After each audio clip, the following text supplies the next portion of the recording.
Why, hello there, my friends. This is Admiral Revan speaking, and I just want to reach out to you and say, well, this has been an interesting experience that we've all been going through for King of the Sea Season 13 for KOTS. So, KOTS is King of the Sea, as you know, and the internationals have been and gone pretty much right now, and from last weekend.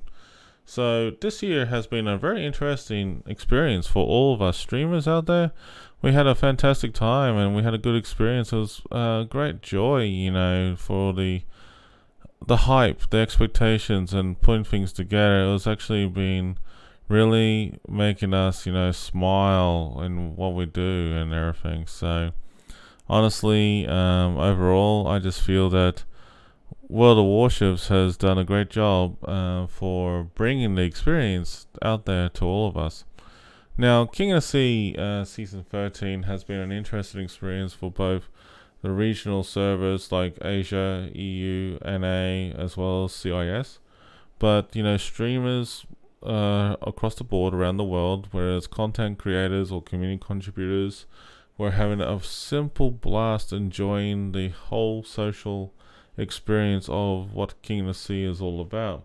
So honestly, when I started, thinking about this whole experience, this brought, things a lot to light, with everything going on. So it's been an interesting turn of events. And honestly, when I was looking what was happening with King of the Sea for this one, I was actually pretty impressed with how World of Warships, how they done things, and to the lead up for all the stream layouts and everything, and the communication for the lead up to it was actually not too bad, but there were some things that need to be improved on, like for example last minute logos to last minute discussions about session times and when people are going to be streaming, etc. You see, you're told one thing, but you're told about another, literally on the day, and you'll be told, hang on, you're actually streaming something different on a different session. And that's how it felt like on the first day for King of the Sea, for me in a way. And honestly, I just burst out laughing hysterically because, I wasn't expecting that at all. I was actually just expecting, a good session and having fun, but you know how it is. So, honestly, I just wasn't sure about anything anymore.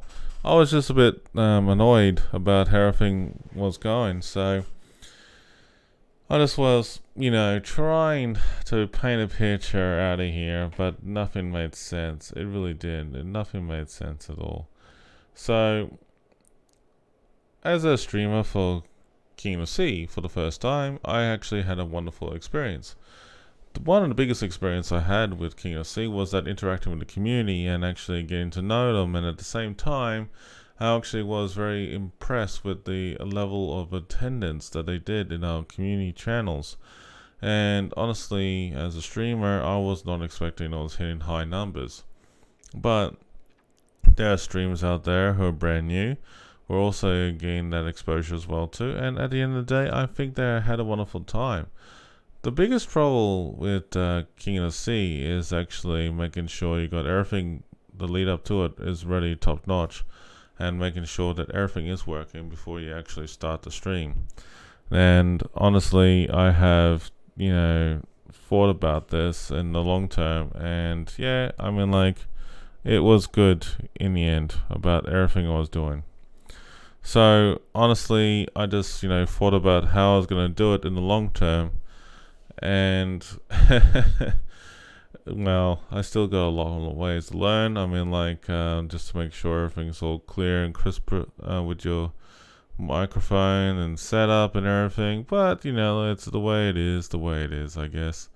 So anyhow, I just waited, things to pan out and hope things for the best anyways.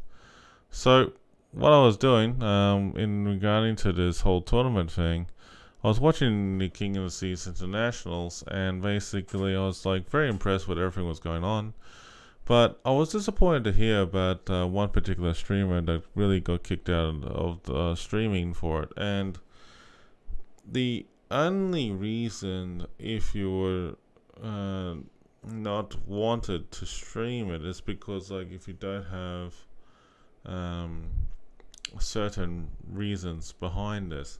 Now, if you're invited to the King of the Sea Internationals to stream it, it means that it's all about your numbers and viewership. If you have the numbers of viewership and you're doing well, basically you're encouraged to go in and stream it on behalf of whatever community you're from, and basically you'll be streaming certain games that you're entitled to.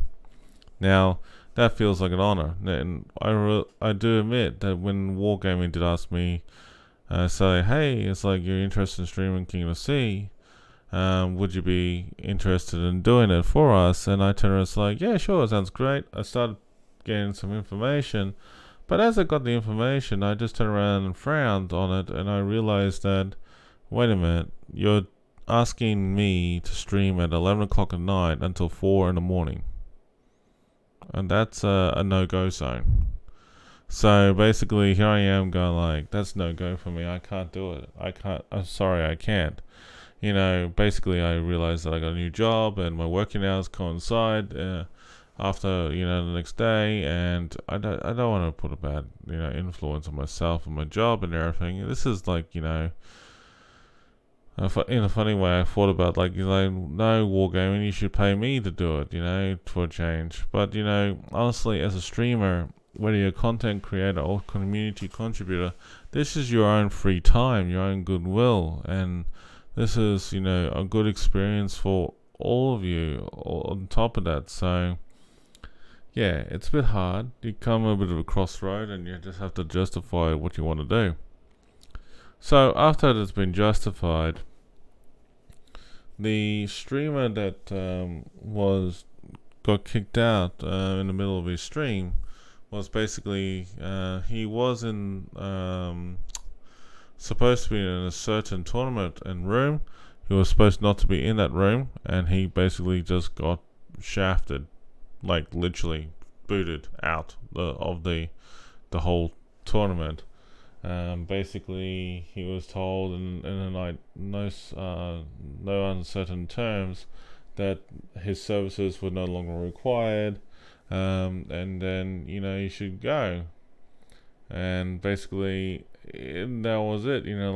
Basically, he was just kicked out, and that was the end of it. There's no ifs or buts or maybes. It was a bit rough, pretty much of how that was handled, and I have to admit, Wargaming should have handled better. But it looks like, by the sounds of it, unfortunately, that the organizers from different regions, as well as Wargaming, had reached a misunderstanding that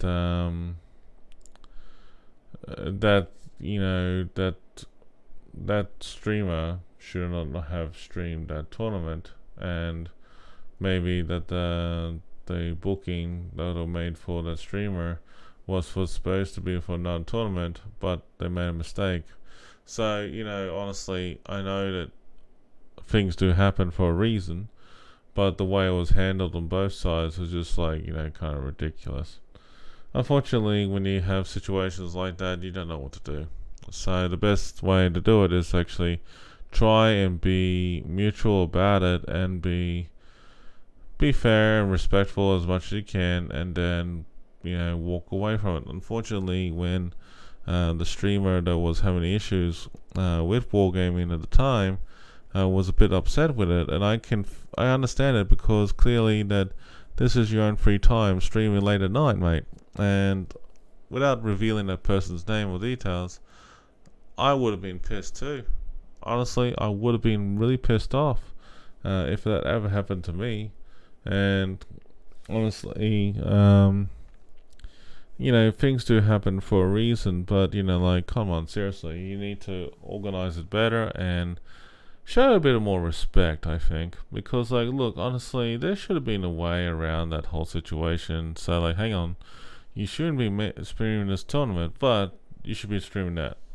That's what should have been done. None of this oh, we don't want you, bye. It's just what?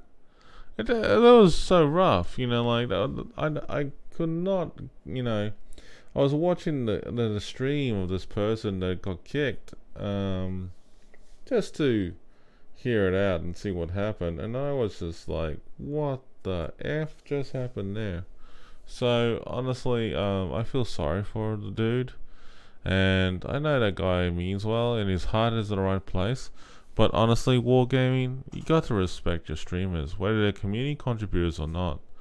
They're willing to stream your content, and they want to be there for you. If they put the hard yards, their time and devotion, despite of how much viewership they had, they're willing to do it. Now, honestly, the reason behind this is that, the big streamers that wanted to stream it or were invited to stream it were actually pulled away dealing with real life stuff. So honestly, it's not our fault if real life happens to us like that. So anyway, I just think that wargaming made the wrong call on this one. But with that being said, my friends, I think, overall though, when you're streaming for KOTS, you have to be prepared for any possibilities that, might work out or might not work out. And honestly, I think that World of Warships, the community is fantastic. The people are great. Communication within wargaming has been a struggle. And wargaming finds it hard with a bit of a language barrier. And I think the biggest language barrier is English. Honestly, the English language is the toughest language out there to try and translate, from English to Russian, Russian to English, Russian to German, German to English, things like that. But I just think that the general aspect that any language out there trying to translate it to English, a lot of people misunderstand the tone of words. A lot of people misunderstand the way it's been done or handled. And when I was looking at it at the time when I was invited, and also what they were suggesting I should do, I was a bit disappointed because I know that I wanted to stream it. I know that I was looking forward to it. I know that I had a lot of high hopes behind it. But yeah, it's a bit of an interesting story. It really is. So when you're streaming for King of the Sea for the regionals, you'll find it a lot easier for your server for Asia, NA, EU, or CIS, because you have an abundance of teams to choose from at the beginning of day 1, 2, and 3, and 4, and then basically when it comes to the grand finals or semis, even though you're in the same room with other streamers, but at least you're having fun. And that's what it's the great experience about KOTS King of the Sea. And that's the biggest thing about it. Why you should, like it and appreciate it and everything. Anyhow, honestly, Wargaming has done a great job. And seeing maps like this revitalized and everything that they've done is fantastic. So honestly, I don't know about you, but I feel sorry for the streamers that were shafted or mistreated in the last King of the Sea event, which is most recent. I believe that there's always room for improvement, and honestly, we don't know what's going to happen next. Honestly, we'll just see how things go in the new year. I'm hoping that Wargaming will respect their player base and their streamer base, so that people will be on the same boat. But honestly, it's going to be an interesting experience for all of us in the near future for 2022. And honestly, it is messed up. Communication is always messed up, and you can't have too many chiefs, on the board to do things, because if they don't reach a mutual understanding or respect, these things do happen for a reason. So I don't know, mate. It is a bit messed up with everything going on, But overall, I just think that the experience has been fantastic. It's been wonderful. I just think that it's just bad luck how that streamer was treated. Honestly, if it happened to me, I'd probably be pissed off too. But, you know, there are better ways around it, because honestly, as a streamer, whether you're a community contributor or not, at least you have other things you can do. Really, that's the bottom line. You have other opportunities to do anything you like, and that is the main thing. So, yeah, I mean, like, honestly, it is an interesting experience and moving forward, my friends. So, oh well, I mean, like, these things do happen for the best. But I just want to say a big thanks to everybody out there for tuning in to this video. And I honestly don't know what to say next. I mean, like, we're keen to see. You will see me streaming it in the near future, next year, definitely for sure. But in terms of the future tournaments, yes, definitely for sure. But I will be mindful with everything going on, just in case, because who knows, anything can happen in between now and then. So, for now, let's just stay safe, take it easy, and have a good one, my friends.